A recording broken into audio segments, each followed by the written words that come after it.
Olá, tudo bem? Espero que sim. Essa aula a gente vai tratar de excreção. São dois módulos, esse é o módulo 73, teoria na página 236 e aplicação na página 242 da apostila 13. Beleza? Então, só gostaria de explicar que excreção é um nome que pode ser usado para eliminação de substâncias de uma célula, então, sendo sinônimo de secreção, ou aqui, sendo usado para eliminação de produtos em excesso ou tóxicos de um organismo, beleza? Então, o sistema excretor é aquele responsável por ajudar na eliminação de substâncias que estão em excesso ou nos fazem mal e, consequentemente, manter a homeostase. Então, o sistema excretor é extremamente importante na manutenção da homeostase. Mas o que é a homeostase? É a manutenção da estabilidade do organismo independentemente do ambiente. Então o ambiente pode mudar, mas as questões internas desse organismo não podem mudar tanto. Então ele tem que ter uma certa constante. A manutenção dessa estabilidade é a que a gente chama de homeostase. Diferentes sistemas participam da homeostase. Então o sistema digestório, o sistema respiratório, o sistema circulatório, o sistema urinário, além de outros, vão se relacionar com o ambiente para coletar as substâncias que estão faltando, eliminar as substâncias que estão fazendo mal ou em excesso, certo? Então, esse conjunto de sistemas ajuda na homeostase. A gente vai focar aqui, obviamente, no sistema excretor. Legal? Então, o sistema excretor, ele vai ser responsável por eliminar água em excesso, certo? Então, se tem muita água entrando no organismo, isso pode diluir demais, causar um problema e, consequentemente, o sistema excretor urinário tem que dar um fim nele, certo? Também vai eliminar excesso de soluto. Então, comeu muita coisa salgada ou vive num ambiente em que os solutos acabam entrando no organismo, isso tem que ser eliminado, então o sistema excretor faz isso. Mas, além disso, vai eliminar resíduos, produtos metabólicos tóxicos. Então, conforme a gente vai metabolizando algumas substâncias, são geradas outras substâncias que podem nos causar mal. Essas substâncias tóxicas têm que ser eliminadas. E, além disso, muitas vezes pode chegar uma substância na ingestão de alimentos ou de água que não é legal, ela é estranha ao organismo e aí elimina.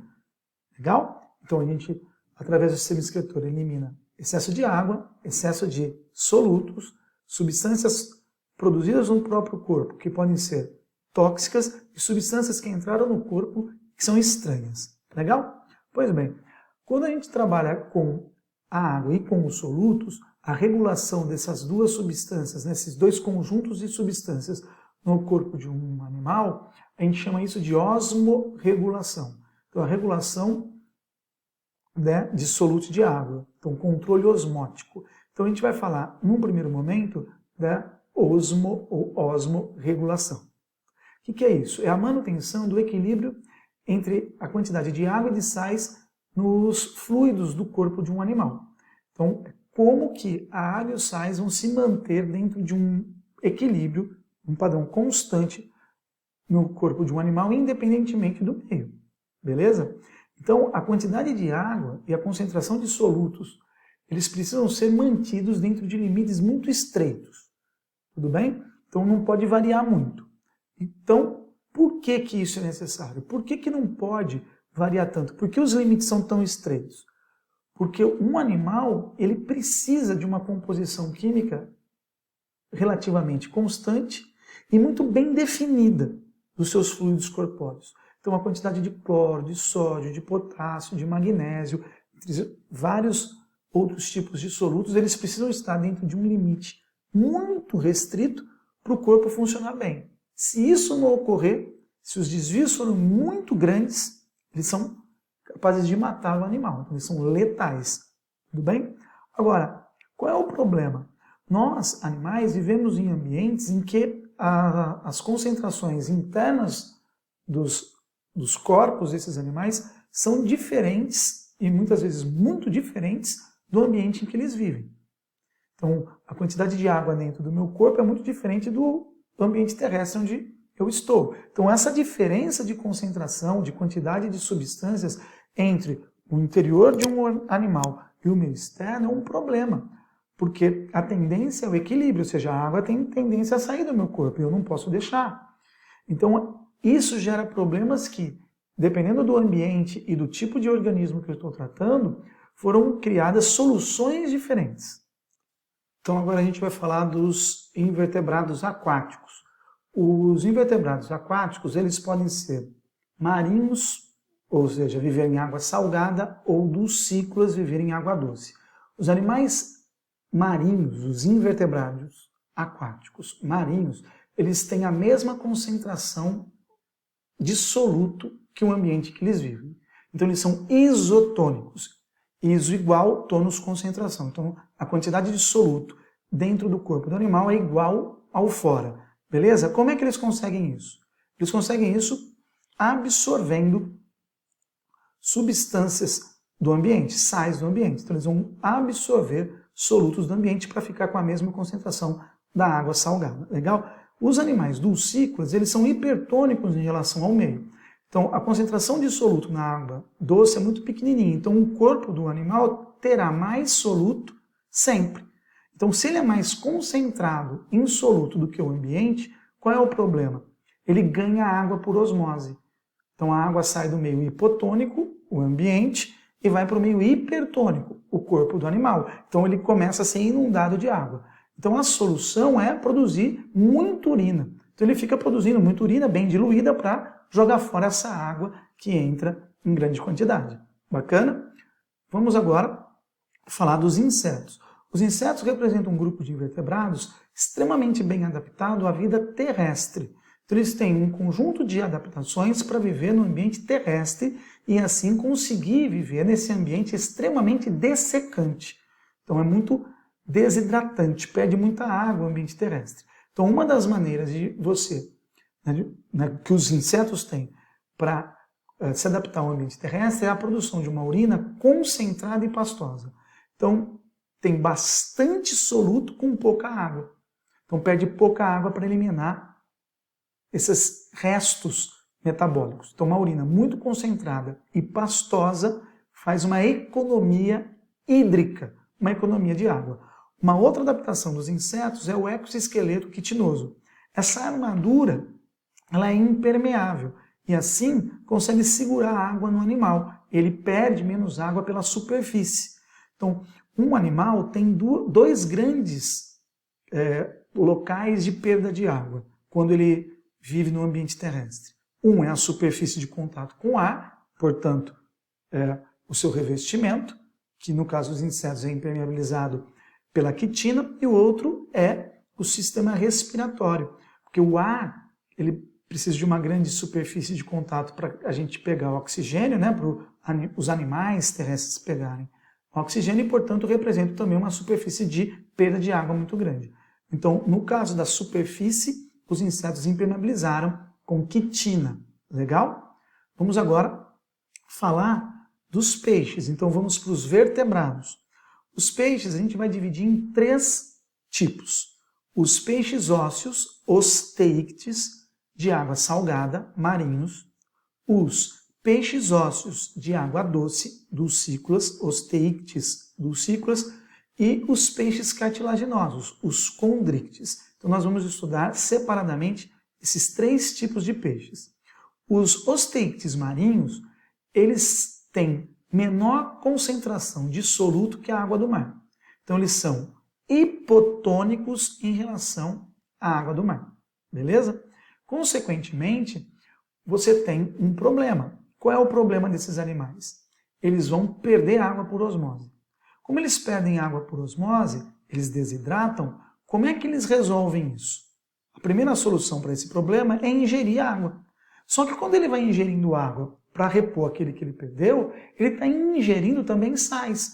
Então ele está ficando mais concentrado do que ele deveria. Lembre-se da homeostase, ele tem uma quantidade de soluto ideal. Se ele está pondo mais sal para dentro dele, ele está fugindo da homeostase.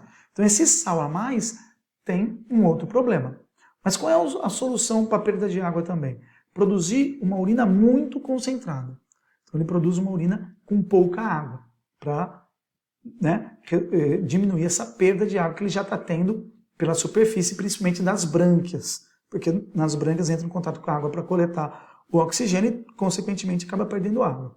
Então, veja, o problema de perder água por osmose foi solucionado ingerindo a água pela boca e fazendo uma urina concentrada. Agora, veja, essa ingestão com água, como ela é muito salgada, traz um segundo problema, que é o ganho de sais. Então, esse animal ele vai ganhar muitos sais. Como que ele faz para resolver esse segundo problema? Ele elimina sais pelas brânquias. Então, gastando muita energia, transporte ativo, lá nas brânquias, o que o animal faz? Pega o soluto que está dentro do sangue e joga para a água. Pega o soluto dentro do sangue e joga para a água. Joga para a água, joga para a água, joga para a água. Então, ele vai jogando esses sais ativamente. Além disso, eles também eliminam fezes com alta concentração de sais. Beleza? Muito bem. Então, vamos agora para os osteíctes dos ciclos. Esses animais, eles têm um problema oposto àqueles da água salgada.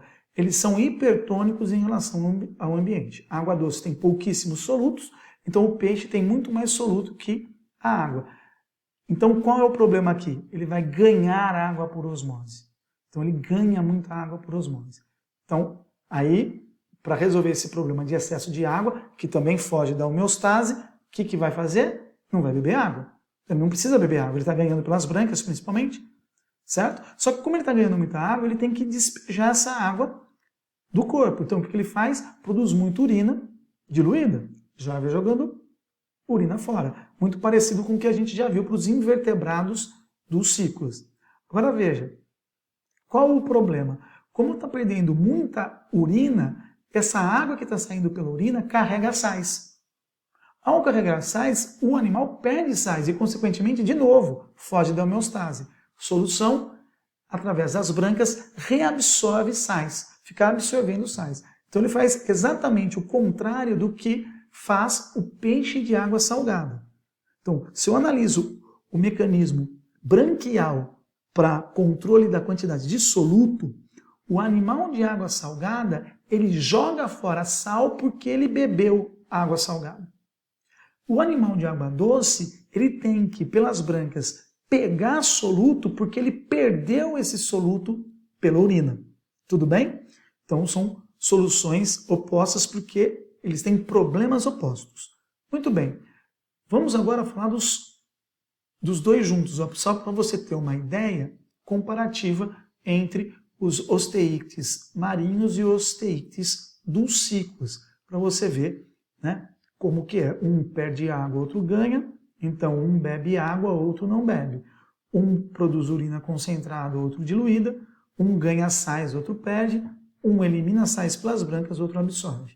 Então dá para fazer essa comparação bem facilmente. Dando sequência à nossa aula, a gente vai falar agora dos condrictes, os peixes cartilaginosos. Esses peixes, eles resolvem o problema de uma maneira muito diferente dos peixes ósseos. Como que eles resolvem o problema? Se mantendo isotônicos em relação ao ambiente. A maior parte dos peixes cartilaginosos são marinhos, então a gente está falando aqui de peixes adaptados à água salgada. Então eles se mantêm isotônicos em relação ao ambiente. Beleza? Lembre-se que os invertebrados de água salgada também são isotônicos em relação ao ambiente. Porém, como que esses animais fazem essa isotonia são diferentes. Tá? Nos invertebrados de água salgada, eles absorvem soluto. Como faz os condrictes? Como que os condrictes conseguem a isotonia? É uma situação muito interessante, que é a uremia fisiológica. O que é uremia? É concentração alta de ureia no sangue. Então, esses animais conseguem acumular ureia no sangue e outros fluidos corpóreos e manter a concentração dos fluidos corpóreos igual à concentração do ambiente. Então, se eu analisar soluto, cloro, sódio, potássio, entre outros, a concentração de soluto de um peixe ósseo é semelhante à concentração de soluto de um peixe cartilaginoso. Então, se eu pegar os íons minerais presentes e outros íons presentes nos fluidos corpóreos de peixes ósseos e peixes cartilaginosos, a gente não vai ver diferença.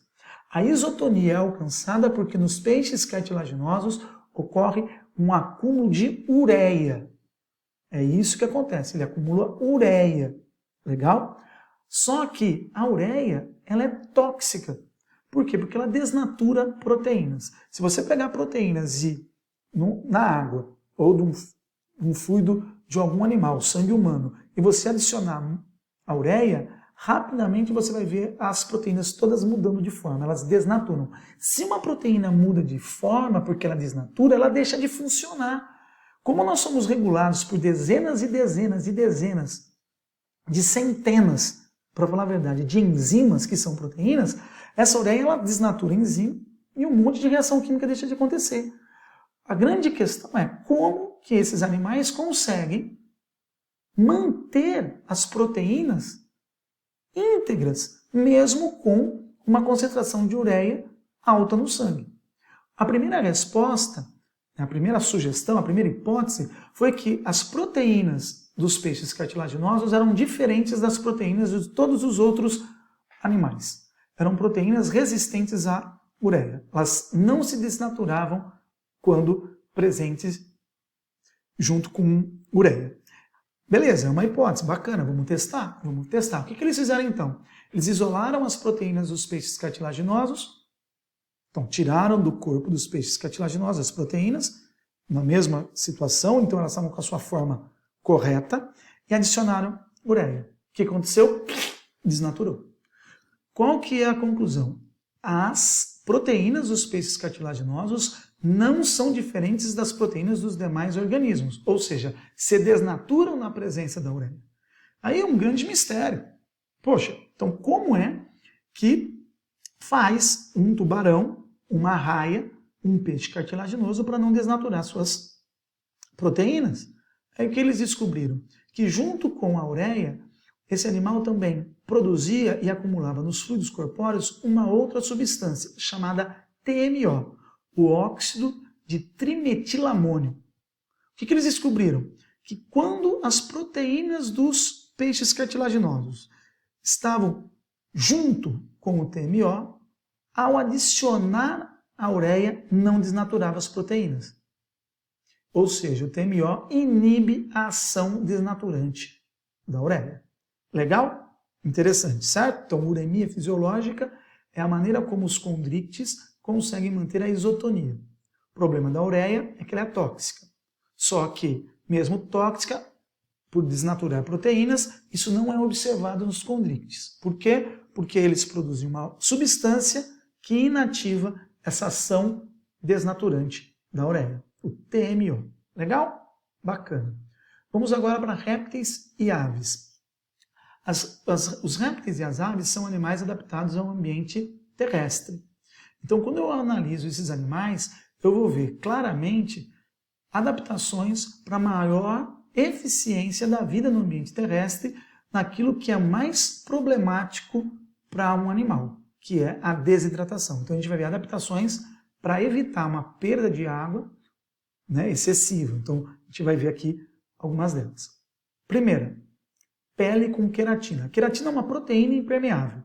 Então, é uma camada que vai acabar matando a célula e ela vai se organizar em diferentes estruturas para tornar a superfície dos animais impermeável e assim evitar a saída de água. Então, a queratina é proteína impermeável.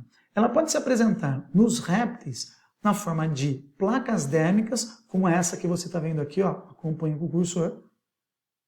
Placas dérmicas que cobrem, por exemplo, a superfície de crocodilos e jacarés.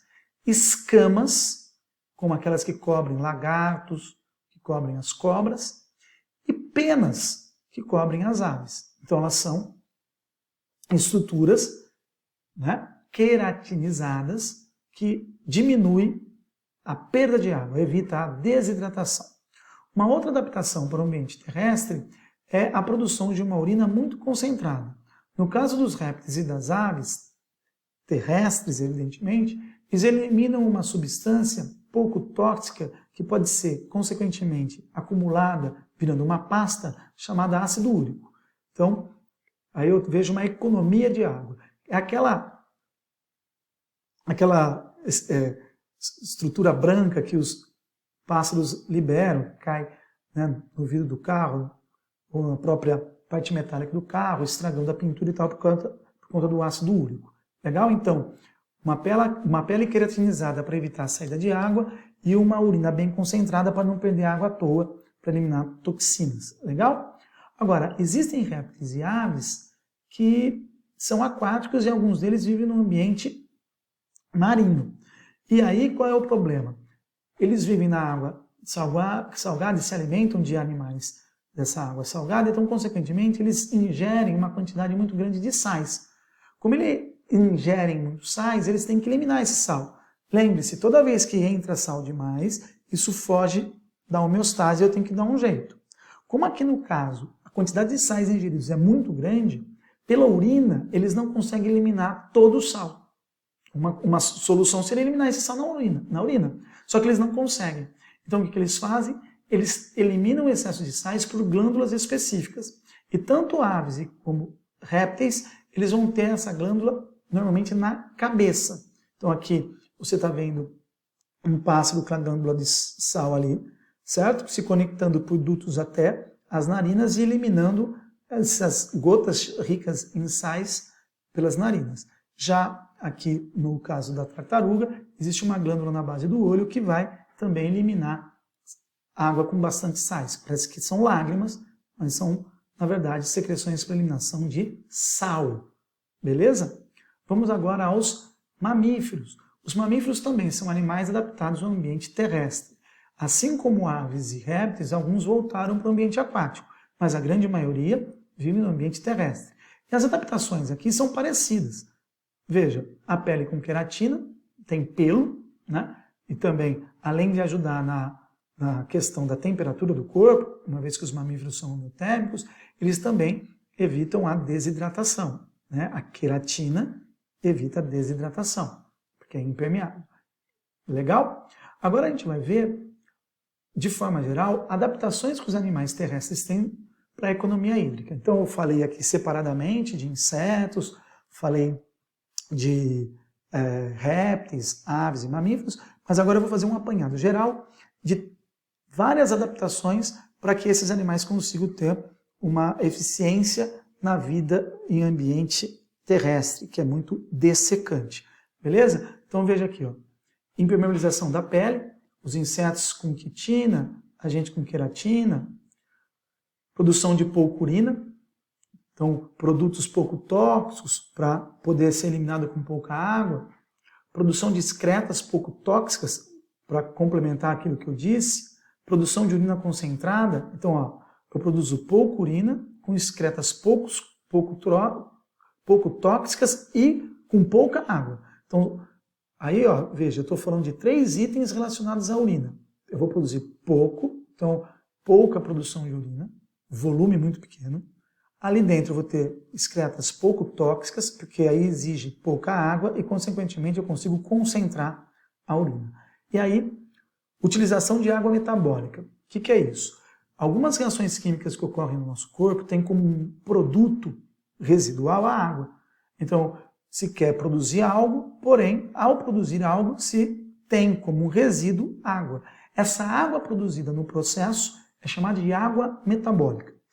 As produções de proteína, de glicogênio, ou seja, de macromoléculas, de polímeros orgânicos, elas ocorrem por síntese por desidratação. Então eu vou juntar, tirando água, produzindo água. Essa é a água metabólica aí que nós utilizamos. E mudança de comportamento ou de hábito. Então, se eu estou exposto a um ambiente muito quente, isso vai fazer com que eu perca mais água para controlar minha temperatura. O que eu faço? Eu vou para um ambiente menos quente. Então, se eu estou no sol, eu vou para a sombra. Se eu tenho água perto, eu vou para dentro da água. Então, eu vou buscar ambientes para resolver isso. Beleza? Gente, desculpa aí, está escrito comportamento, não é, mas é comportamento, mas vocês entenderam. Beleza? Continuando. Nós vamos agora ver as excretas nitrogenadas. Então a gente vai focar um pouco nas excretas nitrogenadas. São substâncias derivadas do metabolismo de moléculas orgânicas que têm nitrogênio na sua composição, como as proteínas. É o principal exemplo. Então, quando nós metabolizamos proteínas, nós geramos resíduos também ricos em nitrogênio. E aí nós temos 3 grandes tipos de excretas nitrogenadas. Na verdade, existem outros, mas são esses 3 os principais. A amônia, a ureia e o ácido úrico. Beleza? Essas 3 substâncias, elas têm toxicidade crescente. Então, a amônia, ureia e ácido úrico não têm a mesma toxicidade. Então, eu tenho menos tóxico e mais tóxico. Beleza?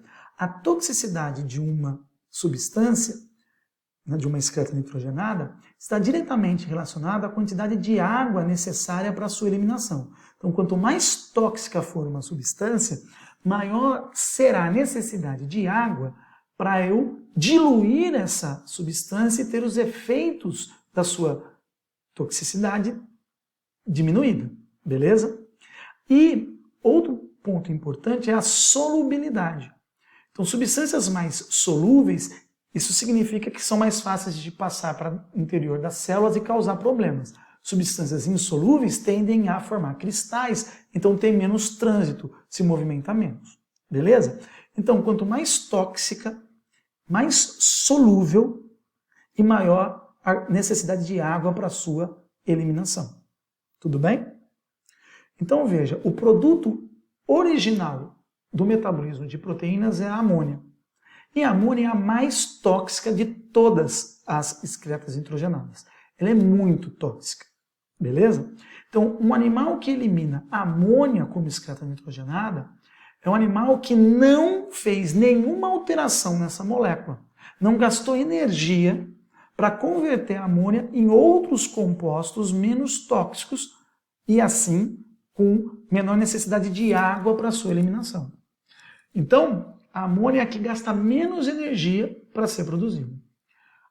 Se eu quero eliminar com menos água, eu vou ter que ter muitas reações químicas agindo, eu tenho que ter muitas enzimas pegando a amônia e fazendo várias conversões até ela virar uma substância pouco tóxica. Então eu gasto muita energia para eliminar aquela substância menos tóxica, que no caso é o ácido úrico. Então eu tenho a amônia como mais tóxica, a ureia como uma substância de toxicidade intermediária e o ácido úrico um menos tóxico. Legal? Então veja, eu tenho aqui essa relação. A amônia é a mais tóxica de todas as substâncias, a ureia é menos intermediária e o ácido úrico menos tóxico.